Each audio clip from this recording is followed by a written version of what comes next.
सतगुरु जी ने बड़ी प्यारी फतेह सानू बख्शी है। आओ सारे हाज़री भरीए जी। वाहिगुरु जी का खालसा वाहिगुरु जी की फतेह। धन साहिब श्री गुरु गोबिंद सिंह महाराज जी का प्रकाश पुरब मना रहे हैं और मेरे तो पहला आप जी ने शागिर्दे गुरु नानक जथेबंदी के विद्यार्थियों पासों कीर्तन और कथा सरवण की है। ये बच्चे जो हैं जिथे सतगुरु जी की रहमत के सदका कीर्तन सीखते हैं, कथा सीखते हैं। आपां वेख्या कि पिछले दिन ही अपने नगर दे विच पिंड दे विच नगर कीर्तन कढ़िया गया, जिहदे विच इन्हां बच्चों ने फिर अपने गतके दे जौहर भी दिखाए हैं। सिर्फ महीने का ही कैंप लगा सी ते वाहिगुरू जी ने कृपा की भी ये इस काबल होए भी पूरा दिन असी पूरा दिन कल्ला तुरना ही होवे ते सानू इन्ना औखा लगदा, लत्तां 'च खल्लियां पै जांदियां, पर सारे दा सारा दिन गतके दे जौहर दिखाउंदे होए पूरे नगर ते ढाणियां दा इस तरह जो फेरी पाउणी, ये सतगुरु जी की रहमत दे नाल ही हो सकता है। सत संगत धन गुरु गोबिंद सिंह महाराज जी नूं याद कर रहे हैं। बस एक दो बेनतियां ही आप जी के चरणों ते करनियां है, क्योंकि समय की मजबूरी है। आपां जाणदे हां अपने नगर दे विच जो दोख चलाने होए ने, इस करके आपां समय सिर समाप्ति करनी है। देखो, जदों भी असी गुरपुरब मनाउने आ, अपने गुरु साहिबानां नूं याद करते हैं, तो एक हिरदे विच भावना लैके सतगुरु जी के चरणों ते जरूर आया करिए। जदों असी रहरास साहिब दा पाठ करते हैं ना, एक शब्द पढ़ते हैं, मन दे विच एक ख्याल आउंदा हुंदा है। तुसी सारे वो शब्द पढ़ते हो, तुहानूं चेते है, तेरा कीता जातो नाही मैनों जोग कीतो ही, मैं निर्गुण आरे को गुण नाही, आपे तरस पए होई। तरस पया मेहरामत होई, सतगुर सज्जन मिलिया, नानक नाम मिलै तां जीवा, तन मन थीवै हरिया। साडा मकसद है अपने जीवन नूं सफल करना। तो गुरु साहिब जी नूं पुछिए भी सतगुरु गुरु गोबिंद सिंह महाराज, धन गुरु ग्रंथ साहिब महाराज जी, आप जी कृपा करके सानू दसो भी जीवन हरिया भरिया किवें होवे, जीवन उच्चे किरदार वाला किवें होवे। ये बच्चा सुना रहा सी ना कि उच्चे किरदार वाले नितनेमी सिंह दे विचों भी गुरु गोबिंद सिंह दे दर्शन हुंदे आ। बीबियां नूं बेनती है जी, इत्थे कृपा करके टिका के बैठा करो जी। समा उन्ना कुछ हुंदा है, 10 मिनट आपां गल्लां मार के कढ दिंदे आ जी। तो सत संगत बेनती मैं कर रहा सी कि हिरदे विच ये धारण करके आउणा है, जीवन असी सफला करना है। जीवन सफला किवें हुंदा है? ते गुरु साहब जी कहंदे जीवन सफला हुंदा है वाहिगुरू जी दे नाम नाल जुड़ के।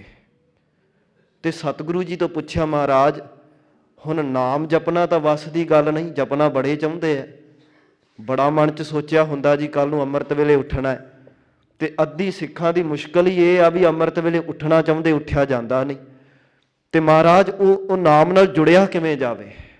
ते सतगुरु जी कहंदे नाम दी दात उन्नू मिलदी है जिन्हों सतगुरु मिलता है। ते पातशाह सतगुरु किनू मिलता है? महाराज कहंदे सतगुरु उन्नू मिलता जिहदे ते सतगुरु जी रहमत करते हैं, कृपा करते हैं।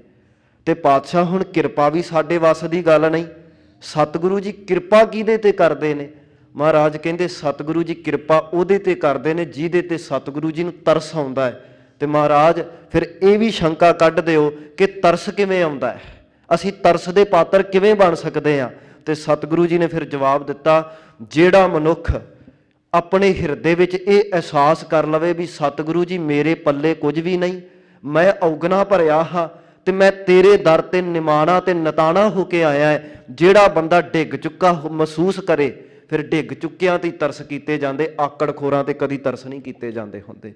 महाराज कहंदे जे तू सतगुरु जी दे तरस दा पात्र बनना चाहुंदा है ते गुरु दे दर ते निमरता धारण करके आ, गुरु दे दर ते झुक के आ, ये एहसास करके आ कि सतगुरु जी मैं बख्शिशा तो वांझा हाँ, मैं बख्शिशा लैण आया।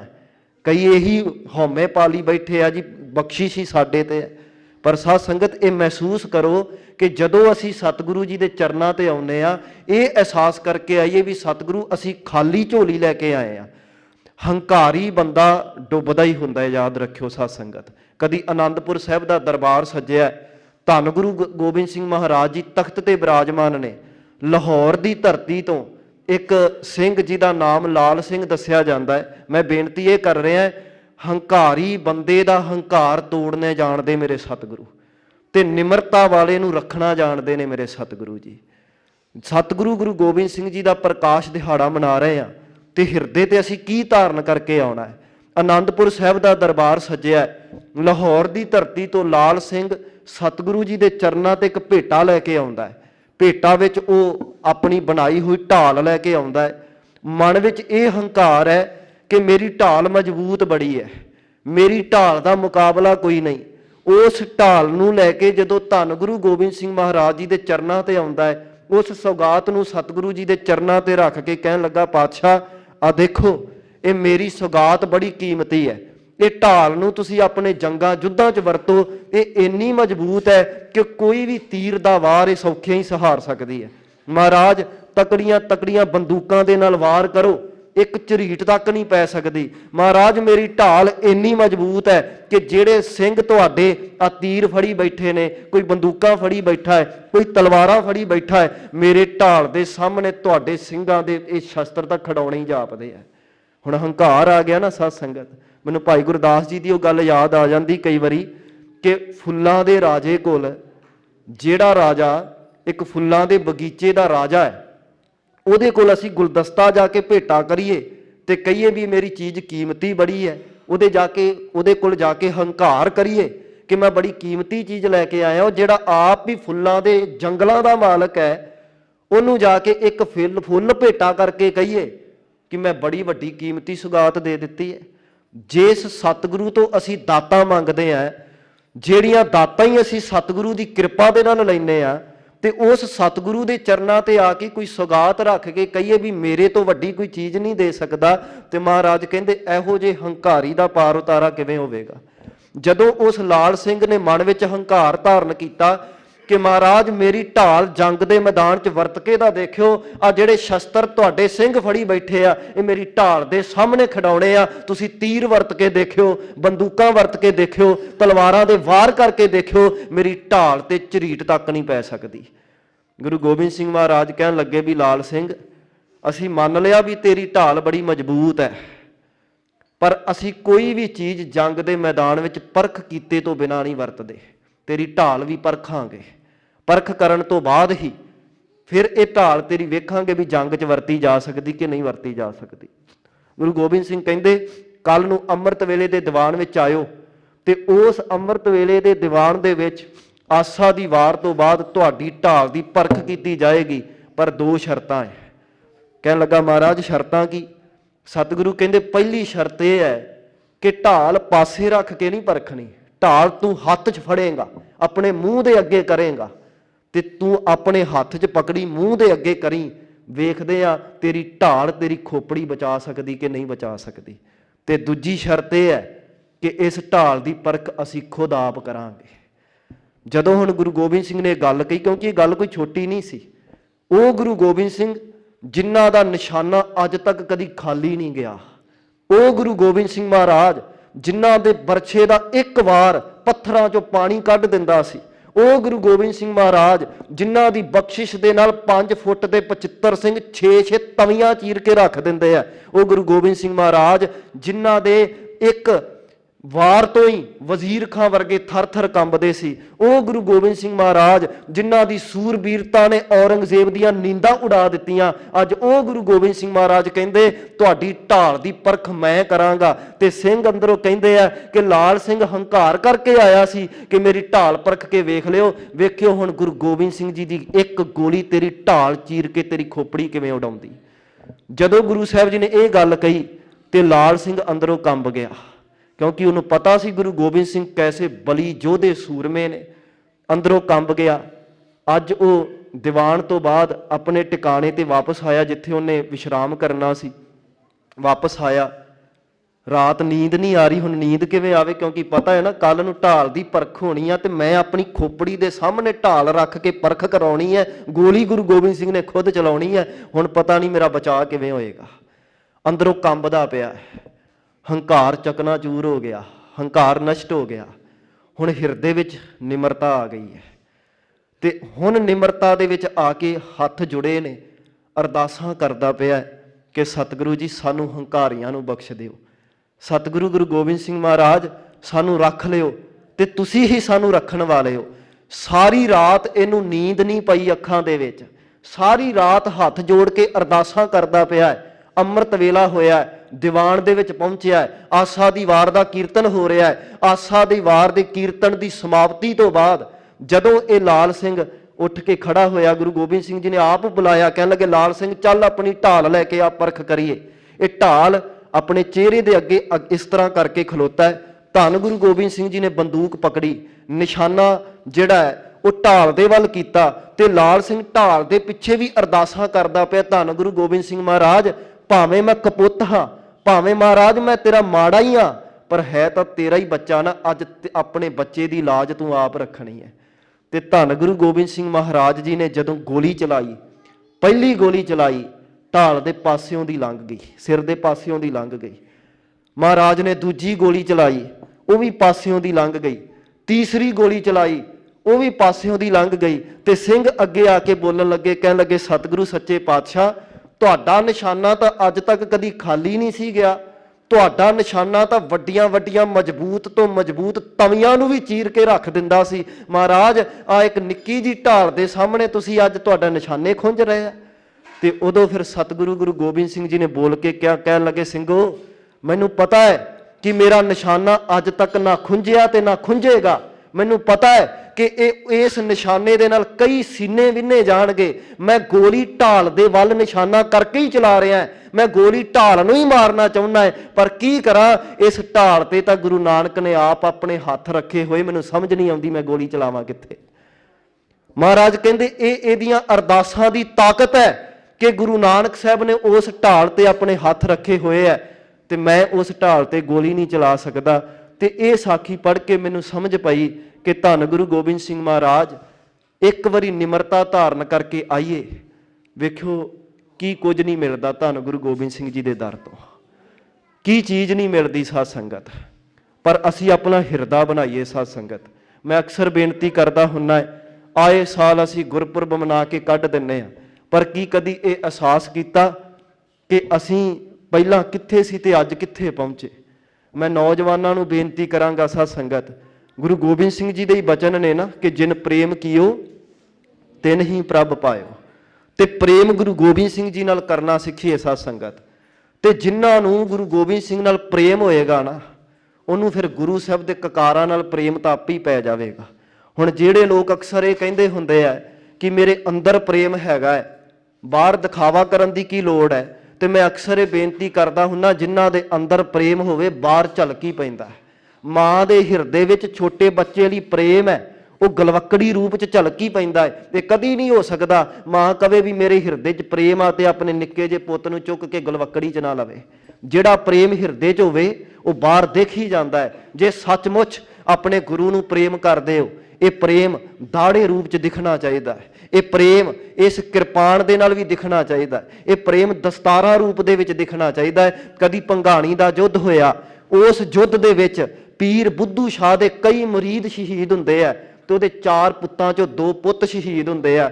ਇੰਨੀ ਕੁਰਬਾਨੀ ਦੇਣ ਤੋਂ ਬਾਅਦ ਯੁੱਧ ਜਦੋਂ ਸਤਿਗੁਰੂ ਜੀ ਨੇ ਜਿੱਤਿਆ ਤੇ ਪੀਰ ਬੁੱਧੂ ਸ਼ਾਹ ਸਤਿਗੁਰੂ ਜੀ ਦੇ ਚਰਨਾਂ ਤੇ ਆਉਂਦਾ ਹੈ। ਸਤਿਗੁਰੂ ਜੀ ਉਸ ਵਕਤ ਆਪਣੇ ਕੰਘੇ ਦੇ ਨਾਲ ਕੇਸ ਵਾਹ ਰਹੇ ਸੀ ਤੇ ਖੁਸ਼ ਹੋ ਕੇ ਕਹਿਣ ਲੱਗੇ, ਪੀਰ ਜੀ ਬੜੀ ਵੱਡੀ ਕੁਰਬਾਨੀ ਕੀਤੀ ਹੈ, ਮੰਗੋ ਕੀ ਮੰਗਦੇ ਹੋ। ਤੇ ਪੀਰ ਬੁੱਧੂ ਸ਼ਾਹ ਨੇ ਝੋਲੀ ਅੱਡ ਕੇ ਕਿਹਾ ਸੀ, ਪਾਤਸ਼ਾਹ ਆ ਕੇਸਾਂ ਸਣੇ ਕੰਘਾ ਹੀ ਮੇਰੀ ਝੋਲੀ 'ਚ ਪਾ ਦਿਓ। ਸਤਿਗੁਰੂ ਜੀ ਨੇ ਉਹ ਕੇਸਾਂ ਸਣੇ ਕੰਘਾ ਪੀਰ ਬੁੱਧੂ ਸ਼ਾਹ ਦੀ ਝੋਲੀ 'ਚ ਪਾਇਆ ਤੇ ਉਹਨੇ ਉਹ ਗੰਢ ਬੰਨ੍ਹ ਕੇ ਤੁਰ ਪਿਆ। ਰਸਤੇ 'ਚ ਤੁਰੇ ਜਾ ਰਹੇ ਆ ਤੇ ਰਸਤੇ ਦੇ ਵਿੱਚ ਉਹ ਮਰੀਦ ਪੁੱਛਦੇ ਆ, ਕਹਿਣ ਲੱਗੇ, ਪੀਰ ਜੀ 2 ਪੁੱਤ ਗਵਾ ਲਏ, ਇੰਨੇ ਨਾਲ ਦੇ ਮੁਰੀਦ ਸ਼ਹੀਦ ਕਰਵਾ ਲਏ, ਇੰਨਾ ਕੁਝ ਗਵਾ ਕੇ ਕੀ ਖੱਟ ਕੇ ਲਿਆਂਦਾ। ਤੇ ਪੀਰ ਬੁੱਧੂ ਸ਼ਾਹ ਨੇ ਉਹ ਗੰਢ ਖੋਲ ਕੇ ਕੰਘਾ ਤੇ ਕੇਸ ਵਿਖਾ ਕੇ ਕਿਹਾ ਸੀ, ਆਹ ਖੱਟ ਕੇ ਲਿਆਂਦਾ। ਹੁਣ ਇਹ ਗੱਲ ਛੋਟੀ ਨਹੀਂ ਸੀ। ਪੀਰ ਜੀ ਕਹਿਣ ਲੱਗੇ, ਪਰਿਵਾਰ ਦੀ ਸਭ ਤੋਂ ਕੀਮਤੀ ਚੀਜ਼ ਹੁੰਦੇ ਨੇ ਪੁੱਤਰ। ਮੈਂ ਪਰਿਵਾਰ ਦੀ ਸਭ ਤੋਂ ਕੀਮਤੀ ਚੀਜ਼ ਆਪਣੇ ਪੁੱਤ ਗੁਰੂ ਗੋਬਿੰਦ ਸਿੰਘ ਜੀ ਦੀ ਝੋਲੀ 'ਚ ਪਾ ਕੇ ਆਇਆ ਤੇ ਦੁਨੀਆ ਦੀ ਸਭ ਤੋਂ ਕੀਮਤੀ ਚੀਜ਼ ਕੇਸ ਤੇ ਕੰਘਾ ਆਪਣੀ ਝੋਲੀ 'ਚ ਪਵਾ ਕੇ ਲਿਆਇਆ। ਇਹ ਗੱਲ ਫਿਰ ਸੁਣੇ, ਛੋਟੀ ਗੱਲ ਨਹੀਂ। ਇੱਕ ਪਰਿਵਾਰ ਦੀ ਕੀਮਤੀ ਚੀਜ਼ ਤੇ ਇੱਕ ਦੁਨੀਆ ਦੀ ਸਭ ਤੋਂ ਕੀਮਤੀ ਚੀਜ਼। ਕਹਿੰਦੇ ਪਰਿਵਾਰ ਦੀ ਸਭ ਤੋਂ ਕੀਮਤੀ ਚੀਜ਼ ਪੁੱਤ ਮੈਂ ਗੁਰੂ ਗੋਬਿੰਦ ਸਿੰਘ ਜੀ ਦੀ ਝੋਲੀ 'ਚ ਪਾ ਕੇ ਆਇਆ ਹੈ, ਤੇ ਦੁਨੀਆ ਦੀ ਸਭ ਤੋਂ ਕੀਮਤੀ ਚੀਜ਼ ਕੇਸ ਤੇ ਕੰਘਾ ਆਪਣੀ ਝੋਲੀ 'ਚ ਪਵਾ ਕੇ ਲਿਆਇਆ। ਘਰੇ ਗਏ, ਨਸੀਰਾਂ ਰੋਂਦੀ ਹੈ, ਮੇਰੇ 2 ਪੁੱਤ ਕਿੱਥੇ ਗਏ? 2 ਹੀ ਰਹਿ ਗਏ। ਉਹ ਇੰਜ ਕਰਕੇ ਕਹਿ ਰਹੀ ਹੈ, 2 ਹੀ ਰਹਿ ਗਏ, 2 ਕਿੱਥੇ ਗਏ? ਤੇ ਪੀਰ ਜੀ ਕਹਿੰਦੇ ਹੌਸਲਾ ਰੱਖ। ਰੋਂਦਿਆਂ ਰੋਂਦਿਆਂ ਉਹ ਪੀਰ ਬੁੱਧੂ ਸ਼ਾਹ ਦੀ ਘਰ ਵਾਲੀ ਨਸੀਰਾਂ ਸੌਂਦੀ ਹੈ। ਰਾਤ ਨੂੰ ਗੁਰੂ ਗੋਬਿੰਦ ਸਿੰਘ ਜੀ ਸੁਪਨੇ 'ਚ ਦਰਸ਼ਨ ਦਿੰਦੇ ਆ, ਅੰਮ੍ਰਿਤ ਵੇਲੇ ਉੱਠੀ ਹੈ, ਤੇ ਫਿਰ ਉਹੀ ਸਵਾਲ ਹੈ। ਤੇ ਪਰ ਹੁਣ ਸਵਾਲ ਦੇ ਕਹਿਣ ਦਾ ਢੰਗ ਬਦਲ ਗਿਆ, ਤੇ ਨਸੀਰਾਂ ਬੋਲ ਕੇ ਕਹਿ ਲੱਗੀ, ਪੀਰ ਜੀ ਕੱਲ ਹੁਣ ਦੇਖੋ ਕਹਿ ਰਹੀ ਸੀ 2 ਗਏ, ਤੇ ਹੁਣ ਬੋਲ ਕੇ ਕਹਿੰਦੀ ਮੇਰੇ 2 ਹੀ ਗਏ। ਕਹਿੰਦੇ ਪੀਰ ਜੀ 2 ਹੀ ਕਿਉਂ ਸ਼ਹੀਦ ਕਰਵਾ ਕੇ ਆਏ? ਚਾਰੇ ਦੇ ਚਾਰੇ ਕਰਵਾ ਕੇ ਆਉਂਦੇ, ਗੱਲ ਤਾਂ ਫਿਰ ਬਣਨੀ ਸੀ। ਕਹਿਣ ਤੋਂ ਭਾਵ ਇਹ ਐਸਾ ਸੰਗਤ ਧੰਨ ਗੁਰੂ ਗੋਬਿੰਦ ਸਿੰਘ ਮਹਾਰਾਜ ਜੀ ਦੇ ਚਰਨਾਂ ਤੇ ਸਮਰਪਿਤ ਹੋਈਏ। ਅਸੀਂ ਇਹਨਾਂ ਬੱਚਿਆਂ ਤੋਂ ਹੀ ਸਿੱਖ ਲਈਏ ਸਾਧ ਸੰਗਤ, ਇਹ ਬੱਚੇ ਕਿੰਨੇ ਸਮਰਪਿਤ ਹੈ। ਤੇ ਸਾਡੀਆਂ ਤਾਂ ਉਮਰਾਂ ਕਿੱਡੀਆਂ ਵੱਡੀਆਂ ਵੱਡੀਆਂ ਹੋ ਗਈਆਂ। ਕਦੀ ਕਿਸੇ ਨੇ ਗੱਲ ਕਹੀ ਸੀ ਨਾ, ਕਹਿੰਦੇ ਬਜ਼ੁਰਗੀ ਜਿਹੜੀ ਹੈ ਨਾ ਉਹ ਉਮਰ ਦਾ ਨਾਮ ਨਹੀਂ ਹੈ, ਬਜ਼ੁਰਗੀ ਸਿਆਣਪ ਦਾ ਨਾਮ ਹੁੰਦਾ ਹੈ। ਤੇ ਭਾਈ ਨੰਦ ਲਾਲ ਜੀ ਨੇ ਤਾਂ ਸਿਰਾ ਹੀ ਕਰ ਦਿੱਤਾ ਸੀ, ਕਹਿੰਦੇ ਬਜ਼ੁਰਗੀ ਸਿਆਣਪ ਦਾ ਨਾਮ ਵੀ ਨਹੀਂ ਹੁੰਦਾ, ਬਜ਼ੁਰਗੀ ਬੰਦਗੀ ਦਾ ਨਾਮ ਹੁੰਦਾ। ਇਸ ਕਰਕੇ ਆਓ ਅਸੀਂ ਵੀ ਸਤਿਗੁਰੂ ਜੀ ਦੇ ਚਰਨਾਂ ਤੇ ਝੁਕ ਕੇ ਉਸ ਬਜ਼ੁਰਗੀ ਨੂੰ ਧਾਰਨ ਕਰੀਏ, ਜਿਸ ਬਜ਼ੁਰਗੀ ਦੇ ਨਾਲ ਅਸੀਂ ਸਤਿਗੁਰੂ ਜੀ ਦੇ ਰਸਤੇ ਤੇ ਚੱਲ ਸਕੀਏ। ਇਹ ਬੱਚਿਆਂ ਨੂੰ ਤੁਸੀਂ ਦੇਖਿਆ, ਆ ਪਿੱਛੇ ਜੇ ਦਾਸ ਹਰਿਆਣੇ ਦੇ ਵਿੱਚ ਸਮਾਗਮ ਕਰਨ ਗਿਆ ਸੀ, ਤਕਰੀਬਨ ਆ ਪਿੱਛੋਂ ਨੌਜਵਾਨੋ ਤੁਸੀਂ ਟਿਕਾ ਕਿਉਂ ਨਹੀਂ ਬਖਸ਼ਦੇ ਪਏ? ਉਹ ਕੰਬਲੀ ਜੀ ਵਾਲੇ ਨੂੰ ਮੁੰਡੇ ਨੂੰ ਫੜੋ ਉੱਥੇ। ਕੀ ਕੀ ਕੀ ਗੱਲ ਉਹਨੂੰ? ਬੱਚੇ ਕੀ ਗੱਲ ਹੈ? ਗੁਰਦੁਆਰਾ ਸਾਹਿਬ ਆਏ, ਆਪਾਂ ਸ਼ਾਂਤੀ ਨਾਲ ਬੈਠਿਆ ਕਰੀਏ ਸਾਧ ਸੰਗਤ। ਮੈਂ 1 ਮਿੰਟ ਦੇ ਵਿੱਚ ਸਮਾਪਤੀ ਕਰਨੀ ਸਮੇਂ ਸਿਰ। ਮੈਂ ਬੇਨਤੀ ਕਰ ਰਿਹਾ ਸੀ ਸਾਧ ਸੰਗਤ ਕਿ 6 ਦਿਨ ਹਰਿਆਣੇ ਦੇ ਵਿੱਚ ਕਿ ਆਪਣੇ ਵਾਹਿਗੁਰੂ ਜੀ ਦੀ ਕਿਰਪਾ ਦੇ ਨਾਲ ਸਮਾਗਮਾਂ ਵਾਸਤੇ ਗਏ। ਉੱਥੇ ਸਤਿਗੁਰੂ ਜੀ ਨੇ ਰਹਿਮਤ ਕੀਤੀ। ਮੈਂ ਜਿਹੜੀ ਗੱਲ ਕਰਨੀ ਚਾਹੁੰਦਾ ਵੀ ਸਾਨੂੰ ਕੀ ਹੋਇਆ ਹੈ, ਅਸੀਂ ਗੁਰੂ ਨਾਲ ਇੰਨੀ ਸ਼ਿੱਦਤ ਦੇ ਨਾਲ ਕਿਉਂ ਨਹੀਂ ਜੁੜਦੇ? ਹਰਿਆਣੇ ਵਿੱਚ ਗਏ ਜਿੱਥੇ ਸਭ ਤੋਂ ਮਸ਼ਹੂਰ ਉੱਥੋਂ ਦੇ ਨਸ਼ੇ ਨੇ, ਹੁੱਕਾ ਬੜਾ ਮਸ਼ਹੂਰ ਹੈ। ਅਸੀਂ ਘਰ 1 to 1 ਜਾ ਕੇ ਪ੍ਰਚਾਰ ਕਰਦੇ ਰਹੇ, ਘਰਾਂ ਘਰਾਂ 'ਚ ਜਾ ਕੇ ਉੱਥੇ ਗਏ, ਤੇ ਉੱਥੇ ਵੇਖਦੇ ਆ ਵੀ ਨਸ਼ਾ ਕੀਤਾ ਜਾ ਰਿਹਾ, ਥਾਵਾਂ ਥਾਵਾਂ ਤੇ ਸਿਗਰਟਾਂ ਡਿੱਗੀਆਂ ਪਈਆਂ, ਲੋਕੀ ਹੁੱਕਾ ਪੀਂਦੇ ਆ, ਤੇ ਉਹਨਾਂ ਨੂੰ ਇਹ ਵੀ ਨਹੀਂ ਪਤਾ ਵੀ ਹੁੱਕਾ ਪੀਣੀ ਮਾੜੀ ਗੱਲ ਹੈ।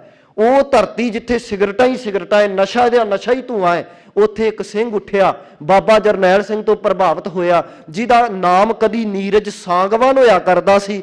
ਉਹਨੂੰ ਸਿੱਖੀ ਦੀ ਸਮਝ ਪਈ ਤੇ ਉਹ ਅੰਮ੍ਰਿਤ ਛਕ ਕੇ ਨੀਰਜ ਸਿੰਘ ਬਣਿਆ। ਤੇ ਸਤਿਗੁਰੂ ਜੀ ਨੇ ਕਿਰਪਾ ਕੀਤੀ, ਜਥੇਬੰਦੀ ਦੇ ਸ਼ਾਗਿਰਦ ਗੁਰੂ ਨਾਨਕ ਜਥੇਬੰਦੀ ਦੇ ਕਾਰਜ ਵੇਖ ਕੇ ਉਹਨਾਂ ਨੇ ਆਪਣਾ ਇੱਕ ਭੁਜੰਗੀ ਹਰਿਆਣੇ ਤੋਂ ਆਪਣੀ ਜਥੇਬੰਦੀ ਦੇ ਨਾਲ ਹੀ ਭੇਜ ਦਿੱਤਾ। ਇੱਥੇ ਇੱਕ ਬੱਚੇ ਨੇ ਕਥਾ ਕਰ ਰਿਹਾ ਸੀ ਨਾ, ਜਿਹੜਾ ਥੋੜੀ ਥੋੜੀ ਹਿੰਦੀ ਬੋਲ ਰਿਹਾ ਸੀ, ਉਹ ਹਰਿਆਣੇ ਦਾ ਬੱਚਾ ਹੈ। ਉਹ ਬੱਚਾ ਅੰਮ੍ਰਿਤਧਾਰੀ ਹੈ, ਉਹ ਇੱਥੇ ਸਿੱਖਿਆ ਲੈਣ ਵਾਸਤੇ ਆਇਆ ਹੈ। ਉਹ ਬੱਚਾ 4 ਦਿਨ ਹੋਏ ਹੈ ਤੇ ਸਟੇਜ ਤੇ ਬਹਿ ਕੇ ਕਥਾ ਕਰ ਸਕਦਾ ਹੈ। ਮੇਰੇ ਮਨ ਦੇ ਵਿੱਚ ਆਉਂਦੀ ਹੈ ਕਿ ਇੰਨੀ ਪਤਝੜ ਦੇ ਵਿੱਚ, ਇੰਨੇ ਨਸ਼ਿਆਂ ਵਾਲੀ ਧਰਤੀ ਤੇ ਜੇ ਕੋਈ ਸਿੰਘ ਉੱਠ ਕੇ ਅੰਮ੍ਰਿਤਧਾਰੀ ਹੋ ਸਕਦਾ ਹੈ ਤੇ ਇੰਨੀ ਸ਼ਿੱਦਤ ਨਾਲ ਜੁੜ ਸਕਦਾ, ਕਿਉਂਕਿ ਉਹ ਸਿੰਘ ਨੇ ਬੋਲ ਕੇ ਦੱਸਿਆ। ਉਹ ਸਿੰਘ ਬੋਲ ਬੋਲ ਕੇ ਕਹਿੰਦਾ ਸੀ, ਅਸੀਂ ਜਦੋਂ ਉਹਨੂੰ ਪੁੱਛਦੇ ਸੀ ਨਾ ਵੀ ਹੁਣ ਤੁਹਾਡਾ ਪਰਿਵਾਰ ਸਾਰਾ ਤੁਹਾਡੇ ਵੱਡੇ ਸਿਗਰਟਾਂ ਪੀਣ ਵਾਲੇ, ਰਿਸ਼ਤੇਦਾਰੀ ਵਿੱਚ ਸਭ ਕੁਝ ਇਹ ਚੱਲਦਾ ਹੈ, ਹੁਣ ਤੁਸੀਂ ਇਕੱਲਾ ਮਹਿਸੂਸ ਨਹੀਂ ਕਰਦੇ? ਉਹਨਾਂ ਦੀ ਕਾਰ ਦੇ ਡੈਸ਼ਬੋਰਡ ਤੇ ਸੰਤ ਜਰਨੈਲ ਸਿੰਘ ਦੀ ਤਸਵੀਰ ਲੱਗੀ ਸੀ, ਤੇ ਤੁਹਾਨੂੰ ਪਤਾ ਉਹਨਾਂ ਨੇ ਕੀ ਬੋਲ ਕੇ ਕਿਹਾ? ਕਹਿਣ ਲੱਗੇ ਮੈਨੂੰ ਕੋਈ ਪਰਵਾਹ ਨਹੀਂ ਕਿ ਕੋਈ ਮੇਰੇ ਨਾਲ ਚੱਲੇ ਨਾ ਚੱਲੇ, ਮੇਰੀ ਕਾਰ ਦੇ ਡੈਸ਼ਬੋਰਡ ਤੇ ਤੀਰ ਵਾਲੇ ਬਾਬੇ ਦੀ ਫੋਟੋ ਲੱਗੀ, ਮੈਨੂੰ ਕਿਸੇ ਚੀਜ਼ ਦੀ ਪਰਵਾਹ ਨਹੀਂ। ਇਹ ਉਹੀ ਸਿੰਘ ਜੇ ਉੱਥੇ ਸਮਾਗਮ ਹੋਇਆ, ਰਕੇਸ਼ ਟਕੈਤ ਵਰਗੇ ਆਏ ਸੀ ਉੱਥੇ, ਤੇ ਸਾਰੇ ਲੋਕ ਉਹ ਰਕੇਸ਼ ਟਕੈਤ ਦੇ ਨਾਲ ਜਾ ਕੇ ਫੋਟੋਆਂ ਖਿਚਾ ਰਹੇ ਆ।